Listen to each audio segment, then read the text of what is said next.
Have you guys seen that new trend that's the ins and outs of like what happened in 2023 to bring like the good positive stuff into 2024, this new year, and like leave the stuff behind that isn't serving you? I think it's really cute and really helpful to go through a process like that of reflection, and then see kind of like what you learned from, so you can, leave it behind. That's the outs, and also bring in more of the good stuff, the more stuff that's serving you. And I thought it'd be fun to do a little fitness edition, so that this can be the year that we stop like just saying that we're gonna work out, that we just say that we're actually gonna stop plateauing and progress to hit our goal, so it becomes more of a lifestyle, a part of you, instead of something that we're always chasing or doing this yo-yo fitness thing or yo-yo diet thing, or trying to do it the fast way instead of integrating fitness, health and wellness, longevity into part of who you are.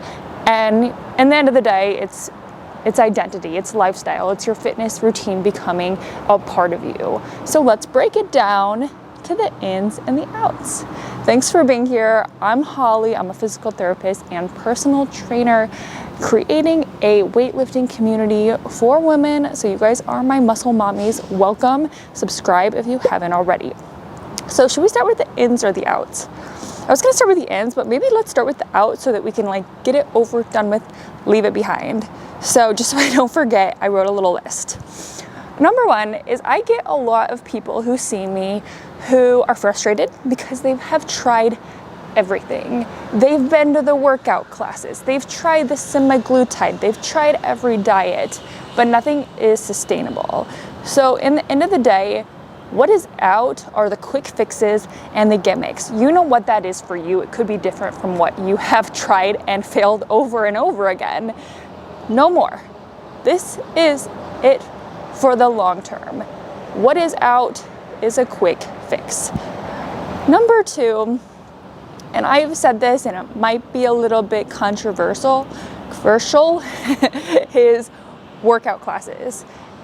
Because the priorities are all wrong. They are there to help you burn calories and they don't progress you in any way. And whether you are going for fat loss instead of trying to bulk up and gain a lot of muscle, regardless, the goal should be, the priority should be to gain muscle. That way you prioritize fat loss instead of weight loss. Weight loss, you lose all your muscle, your metabolism tanks, and it's really hard to sustain the weight loss with the current nutrition that your body needs. You'll gain it all back if it's just quick weight loss.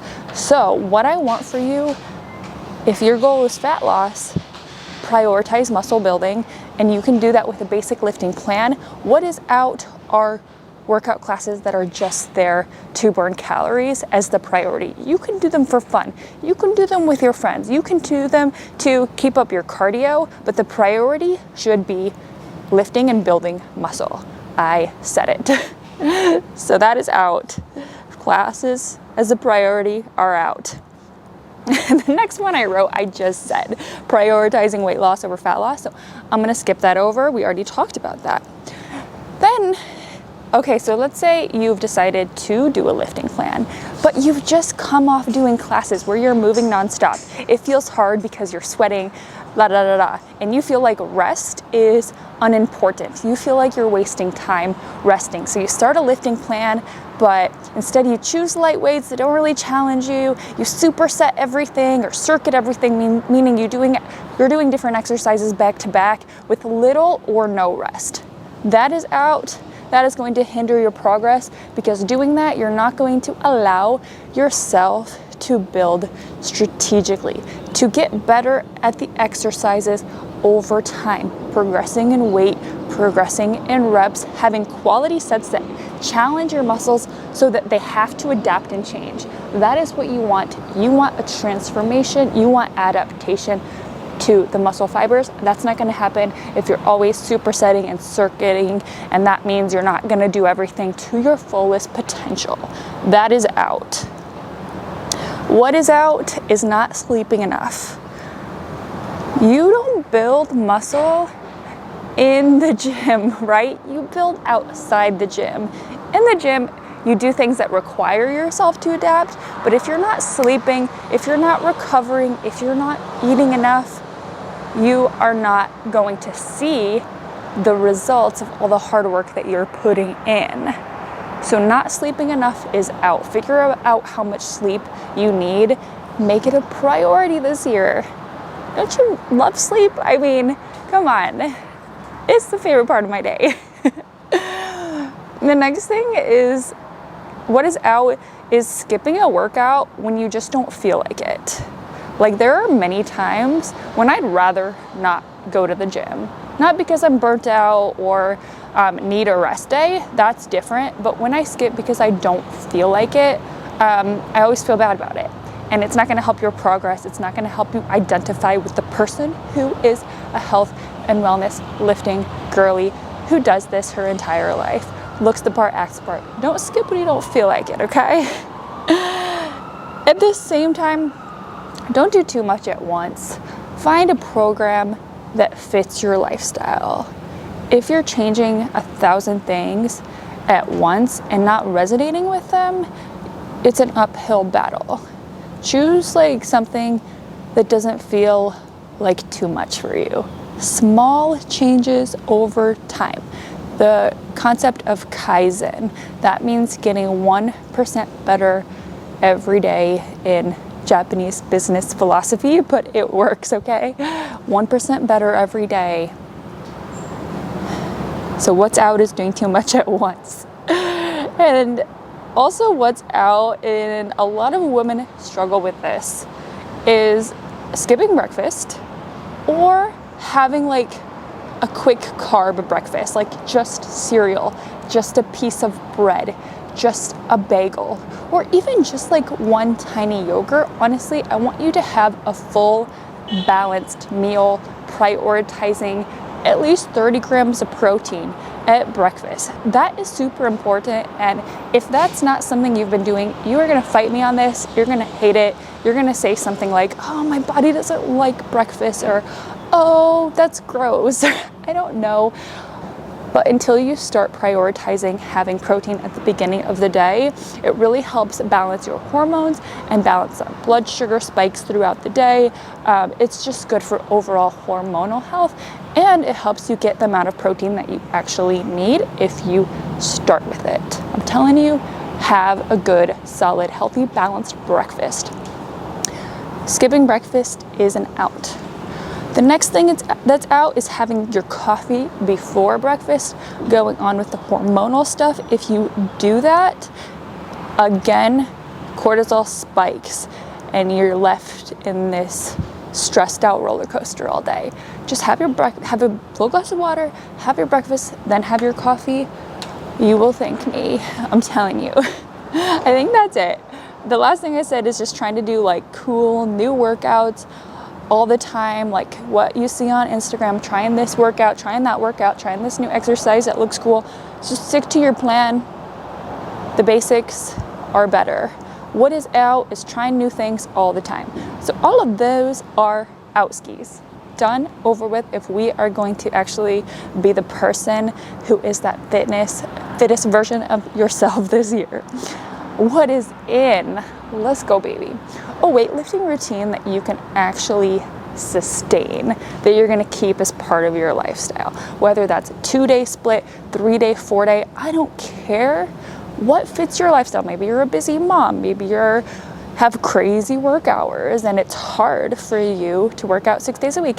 You don't need to. Just choose the amount that you can sustain. That is so in, that is hot. What is in? Eating your body weight in grams of protein. How much do you weigh? That's how many grams of protein you need. Split it amongst the meals that you have every day. I have to do 4 meals to get in my grams of protein that I need. What works for you? Split it up and disperse the protein throughout the day. What is in is a stretching and mobility routine. I have been loving waking up at least 10 minutes before I need to and doing like a 10-minute yoga-y stretch in the morning. I just look up a YouTube video. I'm liking Charlie Follows lately, and I've always liked yoga with Cassandra. People like yoga with Adrienne, all free resources. And you can do them in like 10 minutes, and you can be a beginner and do them. So stretching, mobility, it's in. It's good for your lifting so that you can lift throughout the full range of motion. It's good to help you connect to your body. It's good for your mental health. What is in is morning yoga stretching, or whatever time of day it works for you. What is in is identifying with your fitness goals. That has been the main theme of what I talked about. If it's not a part of you, it's not going to be sustainable. And this is silly, but it really helps me.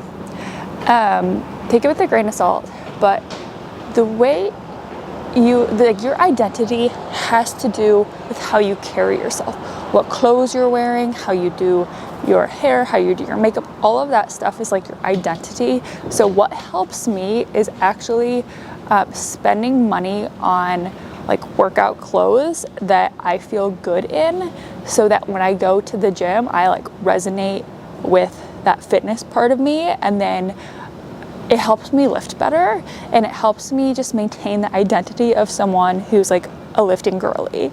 So I like brands that support that. So I've been liking Honor Active lately. I like Alphalete. There's Gymshark. There's so many cute brands out there. So just wear something you feel good in. It doesn't even have to be something that feels outside of like what you can spend on. Maybe you find like the cutest thing ever at Marshall's or whatever. I do think it helps the identity part of it. Wear something that you feel badass in. Okay, so what is in is identify, dress that way, be that way. The habits are going to come easier.